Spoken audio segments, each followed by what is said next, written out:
Hi, I'm Zibby Owens, and I am the host of this podcast, Moms Don't Have Time to Read Books. I am also a newly minted USA Today best-selling author of the novel Blank. I've created a whole community of book lovers around this podcast, a publishing company, reading retreats, a bookstore, and more. Learn more at zibbymedia.com or follow me on social at Zibby Owens or join the community at Zibby Readers. Hena Khan is the author of Drawing Deena. She has been publishing books for children, including many that center on the Pakistani American and Muslim characters for over 2 decades. She writes award-winning books in a multitude of formats, including picture books, middle grade fiction, pick-your-path adventures, and graphic novels. Her stories are often centered around her culture, community, friendship, and family, and draw from her own experiences. Hena's best-selling novels include Amina's Voice and More to the Story. She is also the author of the Zaid Salim Chasing the Dream, Zara's Rules, and Super You series. Hena's acclaimed picture books include Golden Domes and Silver Lanterns, Under My Hijab, and It's Ramadan, Curious George. She holds an MA in International Affairs from the George Washington University, has served on the board of We Need Diverse Books, and is a member of the Children's Book Guild of DC. Hena lives in her hometown of Rockville, Maryland. And by the way, this is her second time on the podcast. Welcome, Hena. Thank you so much for coming back on Moms Don't Have Time to Read Books to discuss Drawing Deena, and you have a new anthology out and everything. Oh my gosh, so much to talk about. Thank you. Thank you for having me. My pleasure. Okay, Drawing Deena. And by the way, I actually asked my daughter to fill in because it came with this card with a flower that you could, draw, and she's such an artist. I was like, you have to do this before I get on the Zoom, and of course she didn't. But anyway, I had the thought. I did tell her, however, not to keep talking, but she couldn't decide something about a sweatshirt. And I was like, this is literally going on in the book that I am reading. The girl did not figure out what color toothpaste at the dentist. And you are doing the same exact thing. You have to read this book. So Thank you. Okay. What is Drawing Deena about? Yeah. So about a young artist who is very indecisive, as you mentioned, and she's very talented. She's trying to find her own style, but she's really impressed with Van Gogh, as many of us are, and is imitating his style rather than finding her own. And it's really about her realizing that she has undiagnosed anxiety, which is part of what leads to her indecisiveness.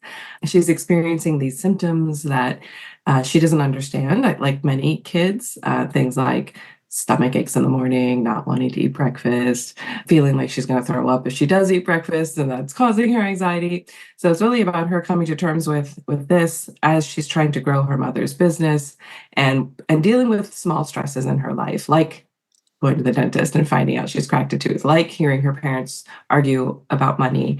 So nothing catastrophic, because I think in kids' lives, it's often not one giant thing that causes them anxiety, but lots of small things. So really about, a girl finding her artistic voice and, how to use art to channel her feelings and discover herself, but also, grow in these other ways. Amazing. I love so her mom runs a boutique downstairs, and one of the clients comes in and she can see in her head what the woman is trying to say. And she's like, let me just draw it. I can do this. I love that. I do have to say though, that the mom was tough in this book. I mean, the mom does not make Deena feel good. I mean, there's one thing to have anxiety that just comes, right? Like that you're predisposed to anxiety and you will have these reactions everywhere. But I feel like it's another thing also to have someone in your life who is really contributing to some mental health issues, right? Like she had to deal with something really challenging there. Yeah.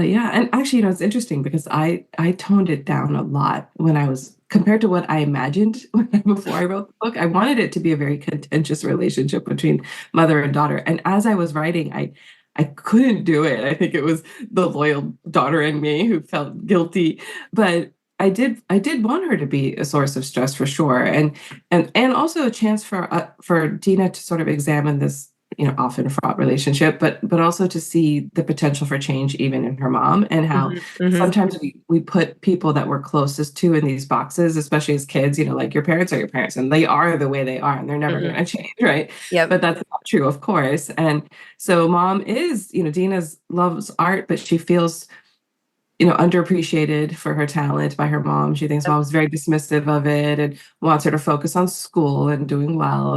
And she is very concerned about financial stability and Yep. money and makes that known. So Yep. I'm glad you picked up on it because I tried to be subtle where, Zena's like, there she is complaining about dad again. And she's not really saying it, but I know what she's thinking and what she means. And so she feels this added, even something like getting a night guard from the dentist, she's Yes. worrying about the expense of it and feeling guilty for something she has no control over, which of course is adding to her overall sense of, Yeah. doom, but also inspires her to try to make a difference and do something to turn things around at home. Although now I feel bad because I did make some comment when I was paying the bill for the like orthodontia or whatever. I was like, oh my gosh, this is ridiculous. I didn't go on and I was kind of joking, but I was like, what the heck, I No, mean, that is understandable. it's crazy. But now I'm like, I shouldn't even have said that because I wonder if my kid would feel badly, the way that Dina just so internalized that. And I think there are Oh, kids who are more sensitive and who sort of soak in all of that. And maybe those kids are more predisposed to anxiety. I don't know. well, I think it's also like the compounding of things that her Yes. mother had been saying, Yes. over Yeah, no, it's time. not just that one thing. Right. Yeah. Good. Okay. Thank you for absolving me of that. I I can feel imagine having the same reaction. right. Like, It is. I mean, orthodontia. My gosh, crazy. yes.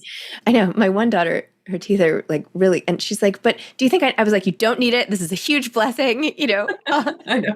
Same with my son. Good He has enough." one tooth, like Yeah. one tooth that pops out slightly, and it really Yeah. bothers him. I'm like, you have beautiful teeth. Yeah. You don't want to go through all that. Yeah. Forget the expense, just the pain and the Yes. hassle.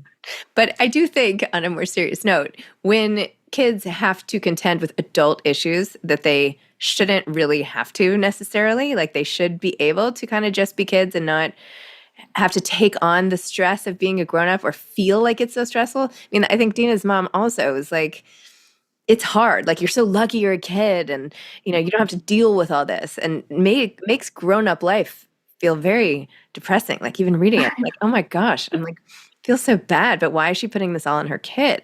Yeah, yeah, yeah. That whole idea that, and I think a lot of it was, me trying to portray the way I think a lot of people I know think about mental health in kids, especially when they hear about anxiety in kids. Hmm. It's like, what do they have to be anxious about? What you're 13 or, Yeah, yeah, everything's taken care of for you and you don't have any real worries. Like, wait till you get to be an adult and you have to, juggle this and this and this. And even if they're not the ones paying the bills or the ones going to work, they are obviously feeling the mood of the house and yep, absorbing all the stresses and hearing everything. So it can be super stressful for kids even in a what seems like a very stable and safe environment. Of course there's kids who face all sorts of very real challenges that can contribute to yes, anxiety, but in Dina's case I wanted it to be more that there wasn't this, like I said before, right, like an right, overwhelming yes, reason. yeah, true. Well, poor Dina, but I'm glad she found her thing.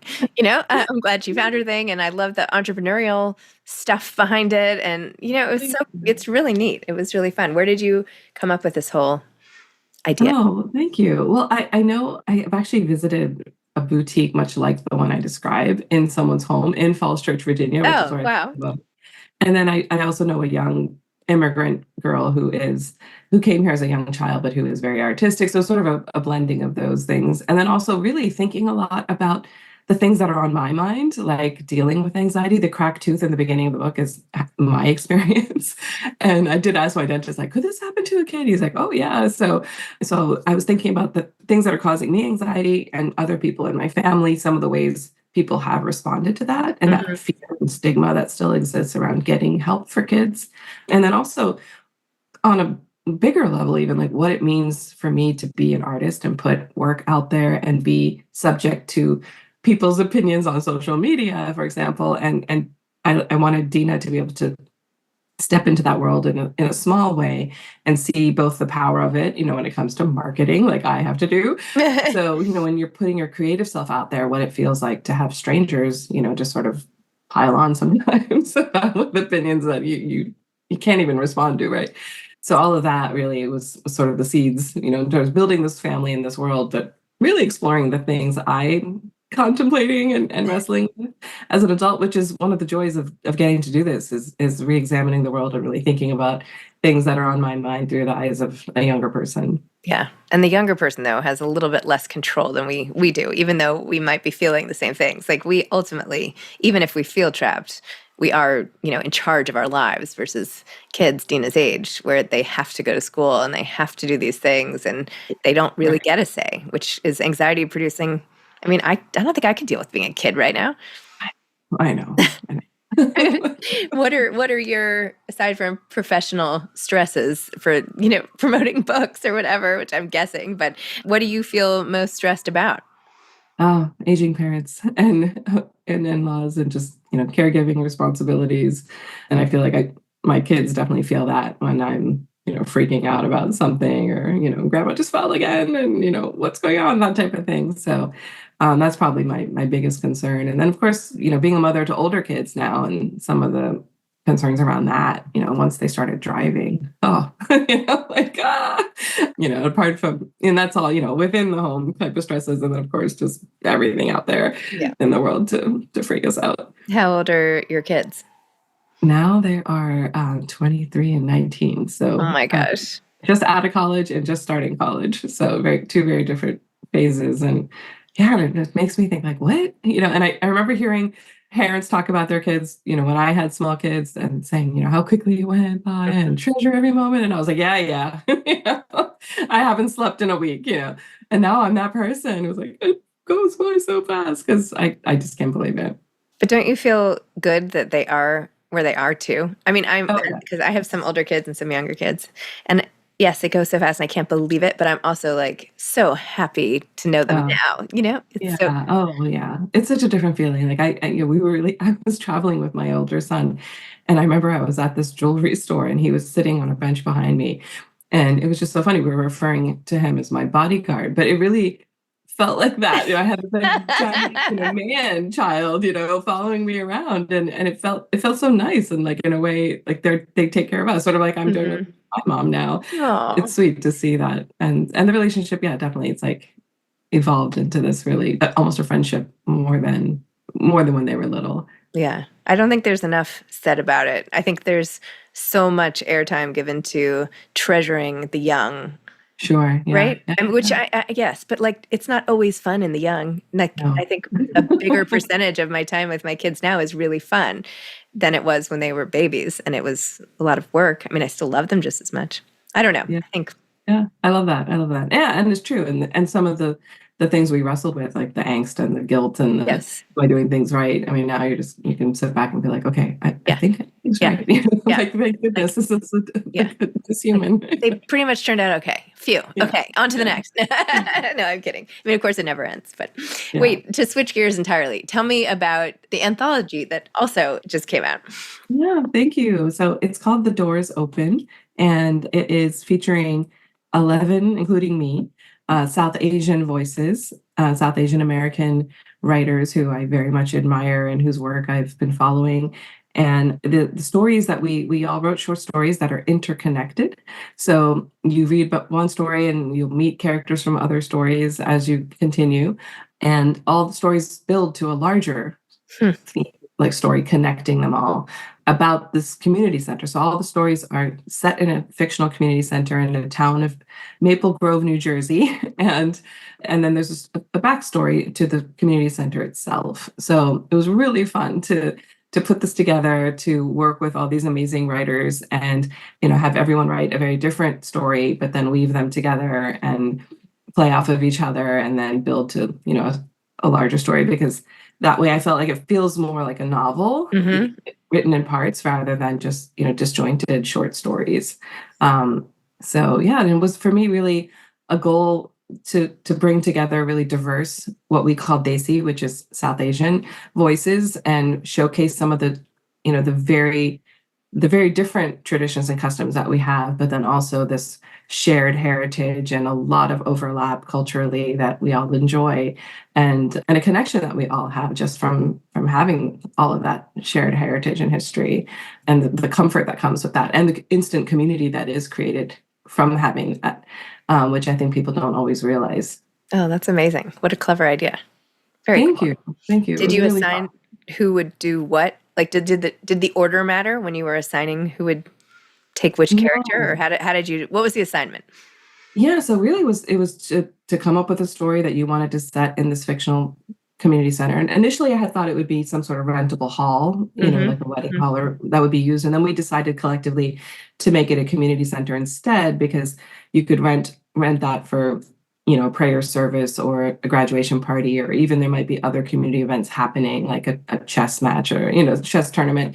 So that's what we decided. Once we did, everyone decided on the type of event that they might have connected to, so we wouldn't overlap. And then we shared the names of our characters and maybe a few personality traits so we get a sense of who they were, if our characters were going to be male or female or whatever it was. And then we all wrote our stories. Actually, I didn't write mine, and I waited until everyone was done, and we worked back and forth until we felt like each individual story was ready. And then I decided how to order them, and some of them, by virtue of the conversations we've been having about the bigger story, did touch on the bigger story. So I already knew where those would go. Others we just added a little bit, to weave it through. And then I wrote my story where I thought it would fit best and could sort of highlight things I wanted to highlight. So it was like fitting together, retrofitting it into the Hmm. order, but really, really fun. And it came together really nicely, I think. And like more smooth than I would have thought. Like I would have thought I would have had to go back and ask people to rewrite, paragraphs, and that wasn't needed because I think everyone sort of had it in the back of their mind anyway, and sort of planted little seeds. And so, yeah, it was a wonderful experience. And everyone's like, oh my gosh, anthologies can be really difficult to edit. What did you think? And I just adored everything about the process. And I feel like we formed this little family among us after having done this. I love that. I feel like it's less like an anthology, it's more like you co-wrote a book. Yeah, in the end, I mean, that's really, I mean, I know there are, novels written by multiple authors that are more, more interlinked. And in this case, it's just a thread that runs through, and, the characters are, but yeah, it does have that feeling. So if you read it, it'll be hopefully as satisfying as reading a novel, because you'll get that larger story arc as well. And then you'll get to know each of these characters on a deeper level too. That's so neat. And yet you all get to like go out there and market it. It's great. What a great Yeah, yeah, idea. it's been so fun to talk about it. Yeah, and I mean, honestly, I was so honored that they trusted me to do it, that they wanted to be on board. Everyone had so much enthusiasm for it and support for it that it's been lovely. Really every part of it. Amazing. Oh my gosh, I love it.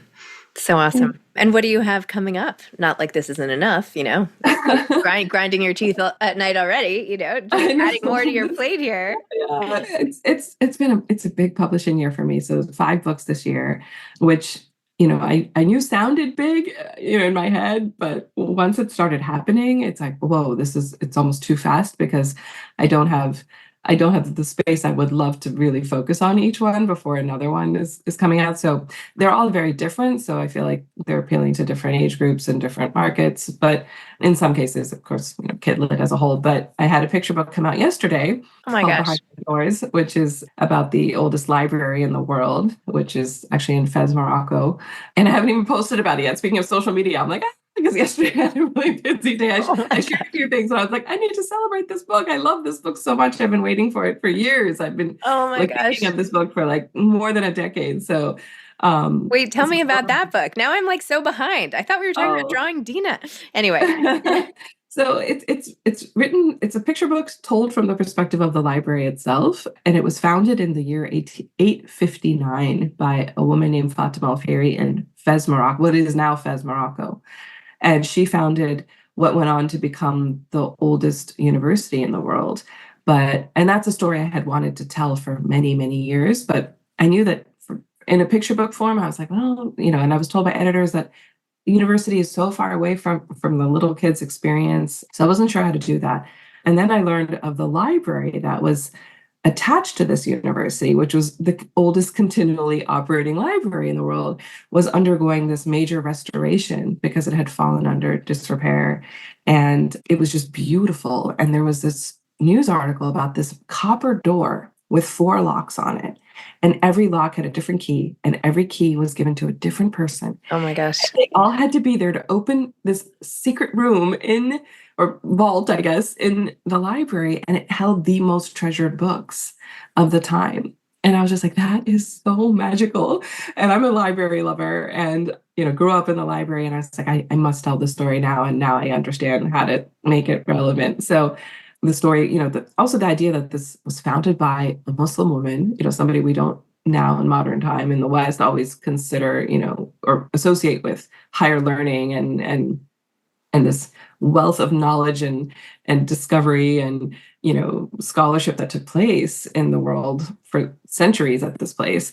And then the restoration was done by another Moroccan woman who is an architect, and she led the team to refurbish it and save this slowly dying entity, which is now a UNESCO site and just stunning space. So yeah, really fun story to tell and one I thought the world needed to know. Oh my gosh. Well, now I have to go pick that up. You're just too fast for me. This is crazy. Oh, okay. thanks. So you have the children's book and Drawing Deena and Doors Wide Open. The doors wide open, right? Doors open. Yeah. Lots of doors in these titles. Lots of these are, oh my goodness. And then what else? What are the other two coming? So in the summer, I have my debut graphic novel coming out called We Are Big Time. Ooh. And I'm so excited about it. It was really different for me to write and work on, but I've been waiting, and it's beautiful. I love how it turned out. The artist is incredible.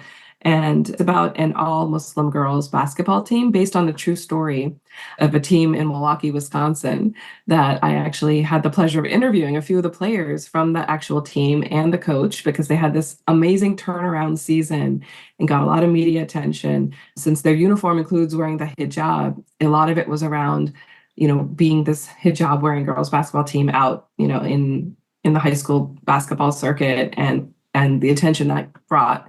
And so I got to talk with the girls about, their specific experiences and sort of dug a little deeper than what I was reading about, because they got national media attention and they had, a Bleacher Report done on them. And I think that was a lot for them to take, on top of wanting to just play basketball and be great athletes and having a winning season. All of a sudden it's like, you represent Muslim women, you represent your faith. So I wanted to touch on that, but also just, a story like one of the girls was telling me about how she had moved recently and how the team, helped her. Another girl was talking about how hard she was on herself as a player and how she focused so much on her mistakes and beat herself up about them. Whereas her coach had to take her aside and show her stats and say, look at all the things you contribute. Look at all these rebounds you had. And so, pieces like that I wove together into a fictional character named Aaliyah and, but based on the true events of this amazing team. Wow. Okay. So that's 4. Yes. And then the final book is called Like a Boss. It's book 4 of the Best Wishes series with Sarah Mlynowski. Oh, I love Sarah. Really yeah, she's amazing, such a great writer. And I was so happy that she asked me to join her for her series. It's so cute and so fun. It's about a magic bracelet that travels from character to character. And in our book, Maya Amir, who is a Pakistani American girl living in Washington, D.C. area, gets the bracelet when she's having a particularly bad day, like all the girls, and it allows you to make one wish.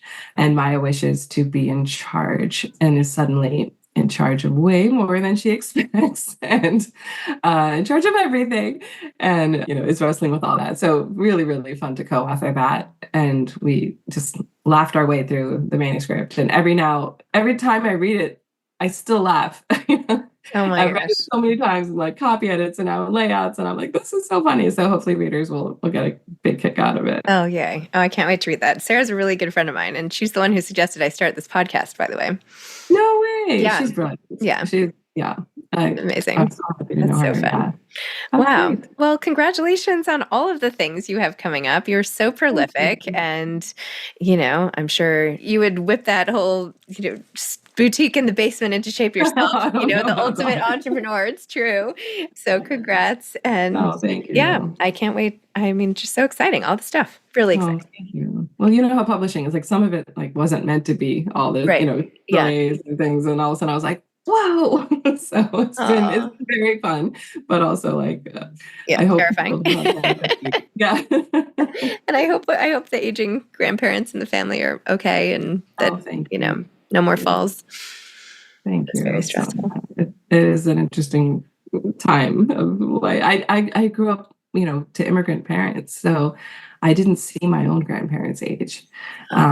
They all lived in Pakistan, and Oh, many of them, well, some had passed when I was very little or before I was born. So, so this whole experience is very new to me, and I realize like part of it might be that I'm less prepared than other people who've at least witnessed it. But part of life. So yeah. doesn't make it easier though. But anyway. No. No. All right. Well, It's a thank you pleasure to again. chat with you. Pleasure to chat with you. Oh my gosh, no, of course. It was a pleasure, and you're the best. So I love this, and thank you for having me. My pleasure. Okay. Take care. Bye. Okay. Bye. Thanks for listening to Moms Don't Have Time to Read Books. If you love it, please leave a review and follow us on social at Zibby Owens and at Zibby Readers.